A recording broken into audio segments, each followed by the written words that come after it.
నమస్కారం అండి. రుచుల పుస్తకం ఛానల్‌కి స్వాగతం అండి.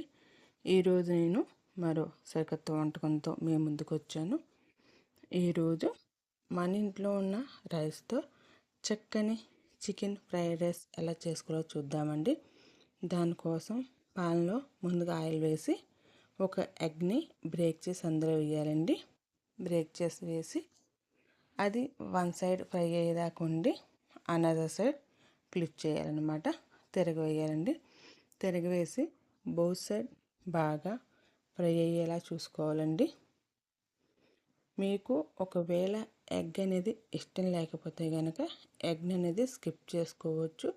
లేదా నాకు ఎగ్స్ అనేది ఇష్టం అనుకుంటే ఇంకొక ఎగ్ని యాడ్ చేసుకోవచ్చండి.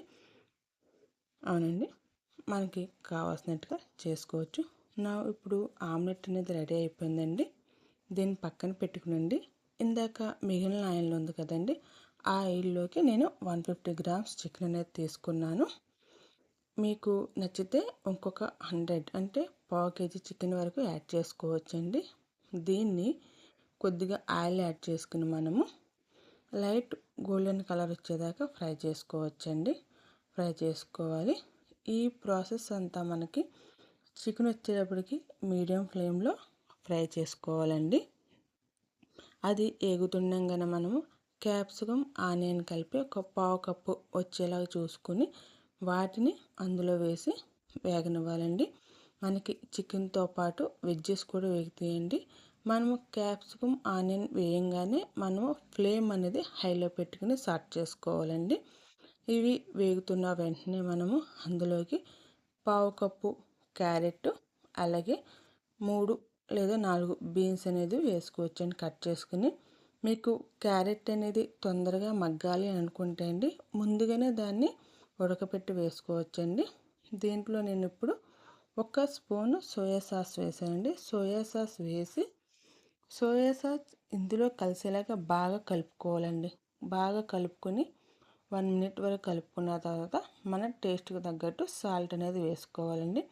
ఈ సోయా సాస్ వెజ్జెస్ కలవడం వల్ల ఈ రైస్కి మంచి కలర్ వస్తుందండి, మంచి టేస్ట్ వస్తుంది. నేను ఆల్రెడీ హోమ్ మేడ్ రైస్ అండి, మన ఇంట్లో ఎప్పుడూ వండుకునే రైస్ ఉంటాయి కదా, ఆ రైస్ మనకి ఫ్రైడ్ రైస్లో స్టిక్కీ అవ్వకుండా 2 స్పూన్స్ ఆయిల్ కలిపి పక్కన పెట్టుకున్నానండి. ఇప్పుడు ఇందులోకి వెజ్జెస్ ఆల్మోస్ట్ ఫ్రై అయిపోయినాయి కదండి, అందుకే నేను పావు కప్పు క్యాబేజ్ అనేది యాడ్ చేసుకున్నాను. దీన్ని కూడా బాగా అన్నీ కలిసేలాగా బాగా వేయించుకోవాలండి. చూసారా, మనకి వెజిటేబుల్స్, చికెను అన్నీ కలిసి చాలా కలర్ఫుల్గా రెడీ అయిందండి. ఇది మనము చాలా ఈజీగా క్విక్గా చేసుకోవచ్చండి, ఎందుకంటే మనకి ఇంట్లో రైస్ ఉంటుంది కాబట్టి. అందుకని చాలా ఈజీగా చేసుకుని లంచ్ బాక్స్లో కూడా పెట్టుకోవచ్చు.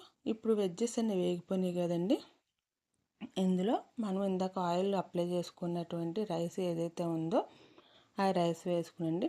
1 స్పూన్ మిరియాల పొడి వేసుకోవాలి. అలాగే ఒక స్పూన్ వచ్చేటప్పటికి గ్రీన్ చిల్లీ సాస్ అనేది వేసుకోవాలండి. అవి కూడా వేసుకుని ఇప్పుడు రైస్ని స్పూన్ అందులో పడిపోయిందండి, దాని సోయా సాస్ ఉంది, దాంతో మిక్స్ చేసేసాను. ఇప్పుడు ఇవి ఏవైతే మిరియాల పొడి, చిల్లీ సాస్ వేసాను కదండి, ఇవి రెండు కూడా బాగా మిక్స్ అయ్యేలాగా బాగా కలుపుకోవాలండి. మనకి ఫ్రైడ్ రైస్లో రైస్ ఎంతలా ఫ్రై అయితే ఫ్రైడ్ రైస్ అనేది అంత టేస్టీగా ఉంటుంది కదండి, మనకు తెలిసిందే కదా. అందుకనే ఇదంతా హై ఫ్లేమ్లో పెట్టుకుని కలుపుకోవాలండి. బాగా ఎంత ఇదిగా కలుపుకుంటే టేస్ట్ అనేది అంత బాగుంటుందండి. బాగా కలుపుకున్న తర్వాత ఇప్పుడు కొద్దిగా వెనిగర్ వేసుకున్నానండి. ఒక స్పూన్ వెనిగర్ వేసుకొని ఇప్పుడు ఇందాక ఫస్ట్ రెడీ చేసుకున్న ఎగ్ ఏదైతే ఉందో ఆ ఎగ్ కూడా వేసుకుని బాగా మిక్స్ చేసేసుకోవాలండి. ఆల్మోస్ట్ మన చికెన్ ఫ్రైడ్ రైస్ అనేది రెడీ అయిపోయి వచ్చిందండి. ఫైనల్గా కొత్తిమీర అనేది యాడ్ చేసుకుని చక్కని సర్వింగ్ బౌల్లోకి మార్చుకొని వేడి వేడిగా మన చికెన్ ఫ్రైడ్ రైస్ అనేది ఎంజాయ్ చేయండి. టేస్ట్ ఎలా ఉందనేది నాకు కామెంట్ చేయండి, లైక్ చేయండి, షేర్ చేయండి, సబ్స్క్రైబ్ చేయండి. నా మరిన్ని వీడియోస్ కోసం నా ఛానల్ని చూస్తూ ఉండండి. నా వీడియో చూసినందుకు థ్యాంక్స్ అండి.